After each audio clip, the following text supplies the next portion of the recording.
the variable neural network project. The data set that I chose to use was the IRIS data set from University of California, Irvine.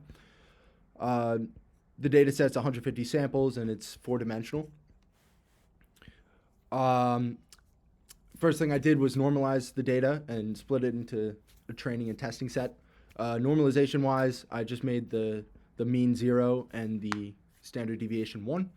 And then for the y values, or the truth values, I decided to use one-hot encoding.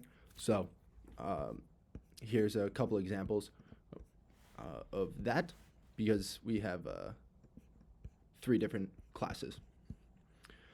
In terms of the neural network, I used gradient descent. I also used softmax and the sigmoid activation function between layers. I mean, the math's pretty straightforward.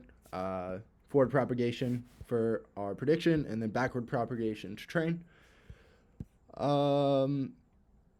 Yeah, and everything just hinged off the accuracy of the prediction. So we'll run this a couple times. Not totally sure why the testing accuracy is pretty much always perfect and the training is slightly off. I would have expected it to be reversed, but maybe someone can answer that in the comments. And then the next step I took was to try to generalize it, to make it variable length so that we weren't stuck at a single hidden layer. Math-wise, it's just kind of an expansion on what we previously saw using gradient descent. Little change up here. Instead of the sigmoid activation function, we're using ReLU.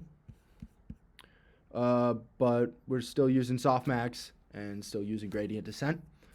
The way I chose to describe the variable layers was just using a list.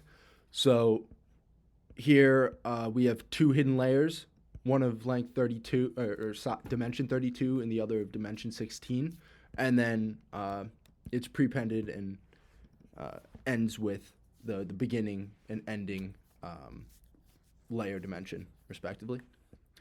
Again, we'll hit this a couple times to show you the accuracy. But overall, super psyched.